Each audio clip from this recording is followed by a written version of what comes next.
ഗംഗേ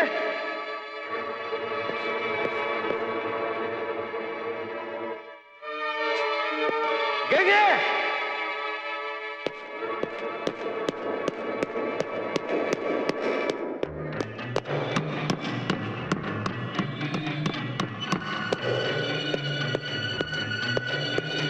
ഗംഗേ ഗംഗേ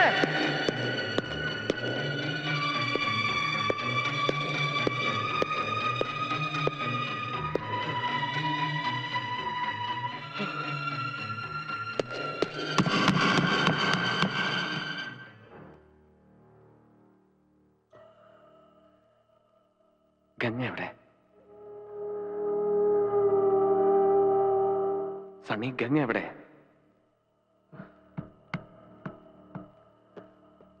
സണ്ണി, ഗംഗ എവിടെ എന്നാണ് ചോദിച്ചത്. നോക്കാം.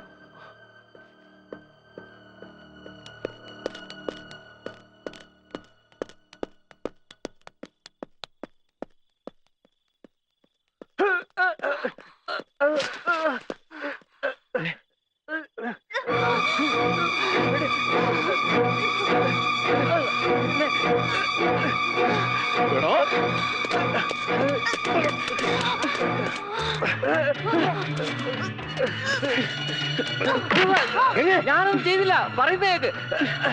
അവനാണ് എന്നെ വെറുതെ വിടന്നെ. ഞാൻ പറയുന്നേക്ക്, ഞാനൊന്നും ചെയ്തില്ല. പറയണ്ടോ? സണ്ണി എന്താ ഈ കാണിക്കുന്നത്? അയാളെ ചെയ്തത്. നീ പോയി ഗംഗയെ നോക്ക്. ഞാനൊന്നും ചെയ്തില്ല, അവരാണ്. I know. Hold on. Come. I need your help. ഗംഗേ, Come.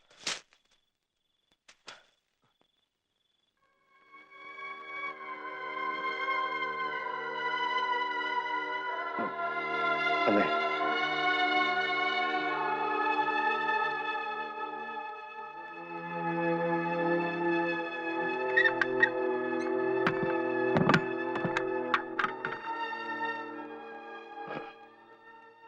അവിടെ ഞാൻ കരുതിയിരുന്നതിലും വളരെ മുൻപ് തന്നെ വേദനിപ്പിക്കുന്ന കുറെ കാര്യങ്ങൾ നീ ഇപ്പോൾ അറിയാൻ തുടങ്ങിയാണ്. അങ്ങേയറ്റം ക്ഷമയോടെ നീ അത് കേൾക്കണം. അല്ലിയെ കൊല്ലാൻ ശ്രമിക്കുന്ന, ഗംഗയുടെ സാരിക്ക് തീ പിടിപ്പിക്കുന്ന മാടമ്പിള്ളിയിലെ മാനസിക രോഗി നീ വിചാരിക്കുന്ന പോലെ ശ്രീദേവിയല്ല. ആ രോഗി നിന്റെ ഗംഗയാണ്. ഞാനിവിടെ വന്ന ദിവസം തന്നെ എനിക്ക് മനസ്സിലായി ശ്രീദേവിക്ക് അസുഖമൊന്നുമില്ല. ശ്രീദേവിയിൽ അസുഖം ആരോപിക്കപ്പെടുമ്പോൾ യഥാർത്ഥ രോഗി അടങ്ങിയിരിക്കുകയാണ്, ആഹ്ലാദിക്കുകയാണ്. പക്ഷെ ആ രോഗി ആരാണെന്ന് മാത്രം പിടികിട്ടിയില്ല. ആ ഘട്ടത്തിലാണ് ഒരു ദിവസം ഗംഗയുമായി ഞാൻ തെക്കിനിയിലെത്തിയത്. അവിടെ വെച്ച് ഗംഗയിൽ നിന്നും ഒരു പ്രത്യേക തരം സൈക്കിക് വൈബ്രേഷന്റെ അനുഭവം എനിക്ക് കിട്ടാൻ തുടങ്ങി. വേദനയോടെ ഞാൻ മനസ്സിലാക്കി, ഞാൻ അന്വേഷിച്ച് നടക്കുന്ന മാടമ്പിള്ളിയിലെ യഥാർത്ഥ മനോരോഗി എന്റെ അടുത്ത് നിൽക്കുന്ന ഗംഗയാണെന്ന്. ഗംഗയിൽ എന്തുകൊണ്ട്, എവിടെ വെച്ച്, എങ്ങനെ ഈ രോഗം ഉടലെടുത്തു? ഒരിക്കൽ നീയുമായിട്ടുള്ള വിവാഹാലോചന വരെ എത്തിയ ശ്രീദേവിയുടെ സാന്നിധ്യമാണോ ഗംഗയുടെ രോഗകാരണം? അതറിയാനാണ് അന്ന് ഞാൻ ശ്രീദേവിയും കൂട്ടി അമ്പലത്തിൽ പോകാൻ പറഞ്ഞത്. പക്ഷെ ഗംഗയ്ക്ക് അതൊരു പ്രശ്നമേ അല്ലെന്ന് എനിക്ക് വളരെ വ്യക്തമായി. പഴങ്കഥയിലെ നാഗവല്ലിയുടെ ഒരു കാര്യം പറഞ്ഞ് ഗംഗയെ പ്രകോപിപ്പിക്കാൻ ഞാൻ ശ്രമിച്ചു. നാഗവല്ലിയുടെ ചിലങ്കയെ ചൊല്ലി എന്തൊക്കെയോ പറഞ്ഞ് ഞാൻ ഗംഗയോട് എതിർത്തു. ഗംഗ പ്രതികരിച്ചു, അതിശക്തമായി, അസാധാരണമായി. അപൂർവമായ ഒരു മനോരോഗത്തിന്റെ അഗ്നികുണ്ഡങ്ങൾ ഗംഗയുടെ കണ്ണുകളിൽ ജ്വലിക്കുന്നത് ഞാൻ ആദ്യമായി കണ്ടു. ആ നിമിഷങ്ങളിൽ ഒരു നിമിഷം ഗംഗ നാഗവല്ലിയായി മാറുകയായിരുന്നു. ഗംഗയുടെ അസുഖം അതാണ്. ചില നേരങ്ങളിൽ ഗംഗ നാഗവല്ലിയായി മാറുന്നു. നമ്മൾ പത്രങ്ങളിലൊക്കെ വായിക്കാറില്ലേ, 11 വയസ്സുള്ള മുസ്ലിം ബാലിക 71 വയസ്സുള്ള ഒരു വാര്യസാരായി പെരുമാറുന്നു, സംസാരിക്കുന്നു, സംസ്കൃത ശ്ലോകം ചൊല്ലുന്നു എന്നൊക്കെ. പഴമക്കാർ ഇതിനെ ബാധ കൂടിയതാണെന്നൊക്കെ പറയും. സൈക്യാട്രിയിൽ സ്പ്ലിറ്റ് പേഴ്സണാലിറ്റി, ഡ്യുവൽ പേഴ്സണാലിറ്റി, അതായത് അപര വ്യക്തിത്വം, ദ്വന്ദ്വ വ്യക്തിത്വം, പൊസഷൻ സ്റ്റേറ്റ് തുടങ്ങിയ ലഘു മനോരോഗങ്ങളായിട്ടാണ് ഇതിനെ കാണുന്നത്. ചികിത്സിച്ചില്ലെങ്കിൽ ഇവിടെ ഗംഗയിലെ ആ മറ്റൊരാൾ നാഗവല്ലിയാണ്. ഈ രോഗബാധയുണ്ടാകുമ്പോൾ രോഗിക്ക് അമാനുഷികമായ കഴിവുകളാണ്. അർദ്ധരാത്രിയിൽ നിന്റെ കിടക്കയിൽ നിന്ന് നാഗവല്ലിയായി എഴുന്നേൽക്കുന്ന ഗംഗയ്ക്ക് നിന്റെ ഉറക്കത്തിന്റെ ആഴമളക്കാം. നീ എത്ര സമയം ഉറങ്ങും, ഏത് സെക്കൻഡിൽ ഉണരും ഒക്കെ അറിയാം. പകൽ സമയങ്ങളിൽ നിന്നോടൊപ്പം നടന്ന് നീ പോലും അറിയാതെ പലതും എറിഞ്ഞുടയ്ക്കുന്നു, കത്തിക്കുന്നു. രാത്രി കാലങ്ങളിൽ നൃത്തം പഠിച്ചിട്ടില്ലാത്ത ഗംഗ തമിഴ് പാട്ട് പാടി നൃത്തം ചെയ്യുന്നു. പക്ഷെ ഇതൊക്കെ താനാണ് ചെയ്യുന്നതെന്ന സത്യം പാവം ഗംഗ അറിയുന്നില്ല.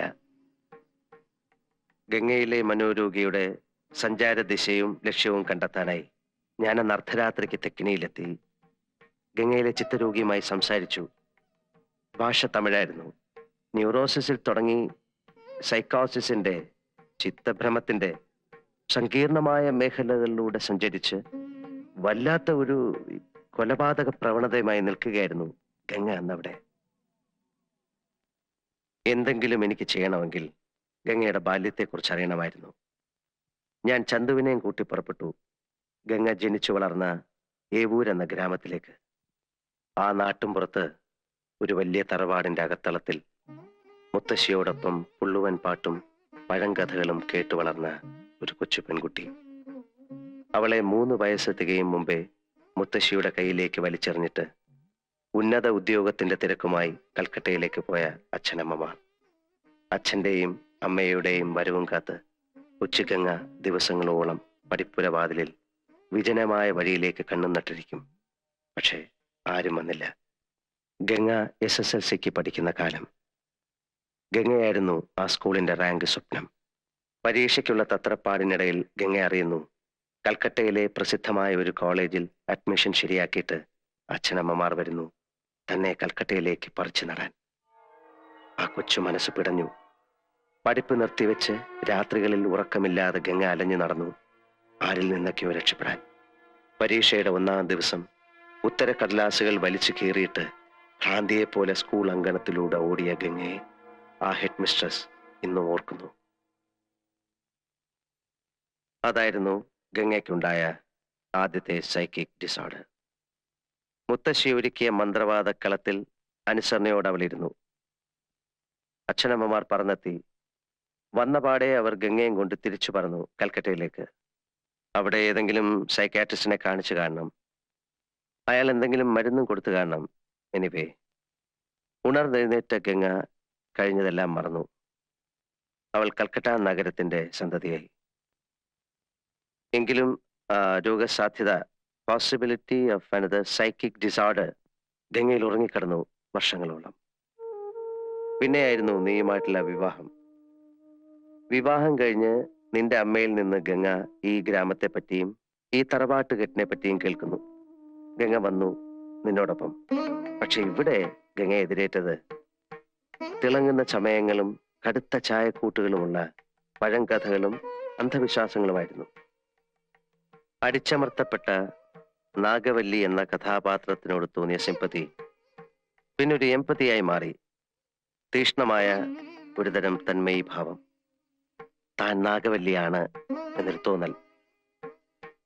ഗംഗയുടെ സ്വന്തം വ്യക്തിബോധത്തെ എന്നേക്കുമായി കീഴടക്കിക്കൊണ്ട് ആ മനസ്സ് പൂർണ്ണമായും നാഗവല്ലിയായി മാറാൻ തുടങ്ങുകയാണ്. അതനുവദിച്ചുകൂടാ, ചികിത്സിക്കണം. അതിനാദ്യം വേണ്ടത് താനൊരു രോഗിയാണ് എന്നുള്ള കാര്യം ഗംഗയെ ഒരിക്കലും അറിയിക്കാതിരിക്കുക എന്നതാണ്. ഇപ്പൊ നമ്മൾ 3 പേരെ കൂടാതെ ഈ കാര്യമെല്ലാം അറിയാവുന്ന ഒരാൾ കൂടിയുണ്ട് ഈ വീട്ടിൽ, ശ്രീദേവി. ഒരിക്കൽ എല്ലാവരുടെയും മുൻപിൽ വെച്ച് ഗംഗയുടെ രോഗം പുറത്തു വരാൻ പോകുന്നു എന്ന് തോന്നിയ ഒരു ഘട്ടത്തിൽ അതൊഴിവാക്കാനായി ഞാൻ ശ്രീദേവിയെ മുറിയിലിട്ട് പൂട്ടി. പിന്നീട് ഞാൻ ആവശ്യപ്പെട്ടപ്പോൾ നിനക്ക് വേണ്ടി, നിന്റെ ഭാര്യയ്ക്ക് വേണ്ടി 1000 തവണ വേണമെങ്കിലും ഭ്രാന്തിയായി അഭിനയിക്കാമെന്ന് ഏറ്റവളാണ് അവൾ. നകുലേട്ടാ, നകുലേട്ടാ, ഈ വാതിലൊന്ന് തുറന്നേ. ഇതാരെ പൂട്ടിയേ? നകുലേട്ടാ,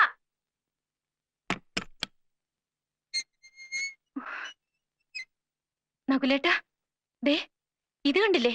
ഇന്നലെ രാത്രിയിൽ അമ്പലത്തിൽ പോയിട്ട് വന്ന് മുറിയിൽ അഴിച്ചിട്ട ഡ്രസ്സാ. കണ്ടോ, സർവത്ര കീറി പറിച്ചു വെച്ചിരിക്കുന്നു. ദേ, ശ്രീദേവി ആയിരിക്കും. അല്ലാതെ പിന്നെ ആരാ? സാരമില്ല. ഇന്നലെ കഥകളിയൊക്കെ എങ്ങനെ ഉണ്ടായിരുന്നു? മുഴുവൻ കണ്ടില്ലല്ലോ. ഉറക്കം വന്നിട്ട് എപ്പോഴാ തിരിച്ചു വന്നെന്ന് അറിയില്ല. അല്ല, മഹാദേവനോ എപ്പോ വന്നു?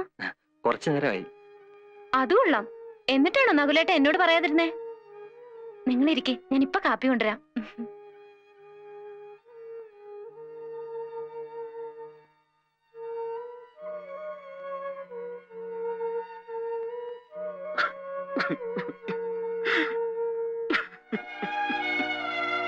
നകുല, എന്താ എന്താണ് ഇത്? ഛെ, എന്താ എന്തായി കാണിക്കുന്നത്? Cool down, cool down, relax. ഏയ്, റിലാക്സ്, റിലാക്സ്, റിലാക്സ്. ഒരു മിനിറ്റ് പ്ലീസ്.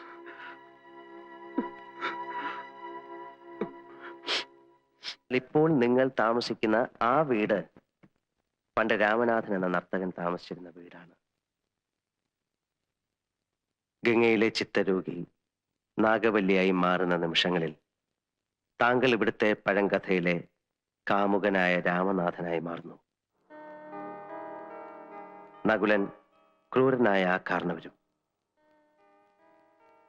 ഇക്കഴിഞ്ഞ രാത്രിയിൽ കണ്ട ബലാത്സംഗ പ്രകടനം അത് ഗംഗയിലെ രോഗി നടത്തിയ നാടകത്തിലെ ഒരു നീണ്ട വാക്യമാണ്. അതിനർത്ഥം താങ്കൾ ഗംഗയെ ബലാത്സംഗം ചെയ്യാൻ ശ്രമിച്ചു എന്നറിഞ്ഞാൽ അല്ലിയുമായിട്ടുള്ള കല്യാണം മുടങ്ങും. രാമനാഥനായ താങ്കളെ തിരികെ കിട്ടും. അങ്ങനെ ഈ വീട്ടിൽ നടന്നതും നടക്കുന്നതുമായ എല്ലാ വിചിത്ര സംഭവങ്ങൾക്കും അർത്ഥമുണ്ട്. അതെല്ലാം ഗംഗയിലെ രോഗി ഇവിടെ നിന്ന് കണ്ടെടുത്ത ശക്തമായ ചില കോഡുകളാണ്. പക്ഷെ ആ കോഡുകൾ ഇനി ഒരിക്കലും ഗംഗയിൽ നിന്ന് മാഞ്ഞു പോവില്ല.